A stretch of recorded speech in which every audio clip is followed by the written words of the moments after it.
మీరు అప్పటి నుంచి సార్తో అదే అనుబంధం కొనసాగుతుందా మీకు? అంటే మీ సేవను గుర్తించి కేసీఆర్ గారు మీకు ఏమి ఇచ్చారు? నేను ఇప్పుడు ప్రస్తుతానికి మంచిర్యాల జిల్లా లైబ్రరీ చైర్మన్గా ఉన్నా.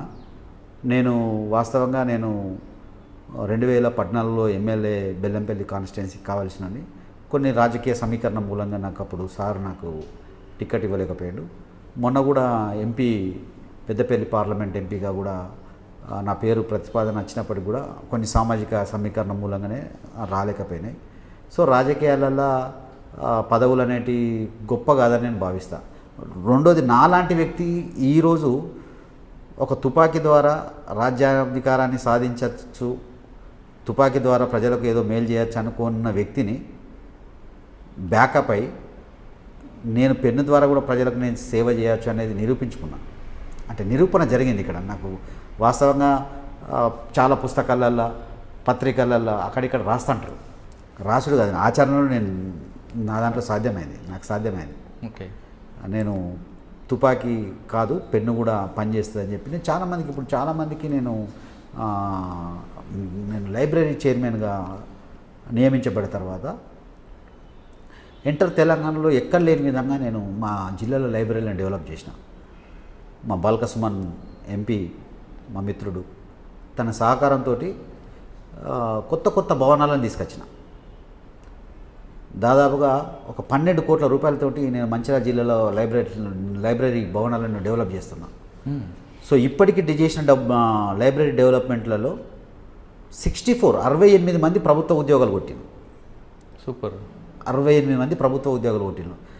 బికాజ్ ఓన్లీ మనం నాకు వచ్చిన పదవిని అలంకరణ కాకుండా సేవా దృక్పథంతో నేను చేయాలి అని ఒక సంకల్పంతో పోయిన కాబట్టి నాకు కర్ణన్ కలెక్టర్ గారు చాలా సపోర్ట్ చేయడంతో నేను అక్కడ జిల్లాలో లైబ్రరీలను డెవలప్ చేస్తే ఆ లైబ్రరీలను ఉపయోగించుకొని నిరుపేదలైనటువంటి విద్యార్థులు దూర ప్రాంతాలకు పోకుండా అక్కడనే చదువుకొని వాళ్ళకి మంచి ఏసీ సౌకర్యం, మంచి అన్ని సౌకర్యాలు. డిజిటల్ లైబ్రరీ ఉందా?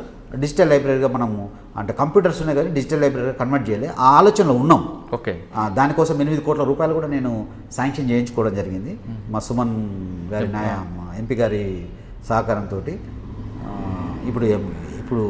అప్పుడు ఎంపీ, ఇప్పుడు ఎమ్మెల్యే, ఇప్పుడు విప్, ప్రభుత్వ విప్ ఇప్పుడు. సో తన సహకారం చాలా ఉన్నది నాకు. వాస్తవంగా ఏంటంటే యంగ్స్టార్ కాబట్టి ఒకటే ఏజ్ గ్రూప్ దగ్గరలో ఉంటుంది. నాకంటే ఆయన కూడా కింద నుంచి వచ్చాడు కాబట్టి వచ్చాడు. ఏజ్లో నాకంటే 10 years తక్కువే, కానీ ఆయనకు కష్టం తెలుసు కదా, ప్రత్యక్షంగా కింద ఉన్న పరిస్థితిని చూసిన వ్యక్తి ఉద్యమ నేపథ్యం ఉన్నాడు. నేను కూడా ఉద్యమ నేపథ్యం ఉన్న నాయకుడిని అనే విషయం తనకు తెలుసు. అన్న కూడా ఉద్యమం నుంచి వచ్చిండు. ఇప్పుడు ఈ ఉద్యమంలో కూడా చాలా మొదటి నుంచి కీలకంగా పాత్ర వహిస్తుండనే విషయం తెలుసు కాబట్టి సో నాకు చాలా కోఆపరేట్ చేసి నాకు తన లెటర్ రైట్ మీద నిధుల కోసం ఇస్తే నేను కలెక్టర్ గారి దగ్గర రిక్వెస్ట్ చేసుకుంటే నాకు నిధులు వస్తే నేను ఈ విషయాన్ని తెలంగాణలో ఏ జిల్లాకు రాకపోతే నీకెట్లా వచ్చినాయని కేటీఆర్ కూడా ప్రశ్నించాను. నీకెట్లా వచ్చినాయి, ఎవరు వచ్చినా కూడా జిల్లాలో పైసలు నీకెట్లా వచ్చినాయంటే ఇక మా కోల్బెల్ట్ ఏరియా కదన్నా ఏదో తెచ్చుకున్నాంలే అని చెప్పి, అరే మీరు కూడా ఇక ప్రవిత్రంగా అన్ని జిల్లాలలో తెచ్చుకోలే భయ అని చెప్పి వాళ్ళందరికంటే మాకెక్కడ అన్న ఎట్లా తెచ్చుకున్నాడు అని చెప్పి ఇట్లా. అంటే సంకల్పం అనేది చాలా కీలకంగా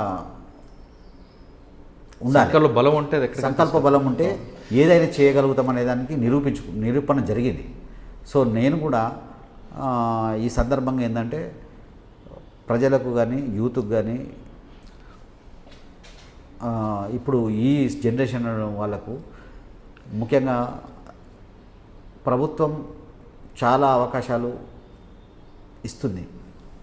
ఈ తెలంగాణ రాష్ట్ర ప్రభుత్వం కేసీఆర్ గారి నాయకత్వంలో జరిగే అనేక సంక్షేమ కార్యక్రమాలు కావచ్చు, అనేక విషయాలు కావచ్చు, అనేక విషయాలలో చాలా అవకాశాలు ఇస్తుంది. ఆ అవకాశాలను అందిపుచ్చుకొని మనం అందినంత దూరానికి ఎదగచ్చు అనే ఆలోచనతో ఎవరున్నా కూడా ముందుకు పోగలుగుతారు.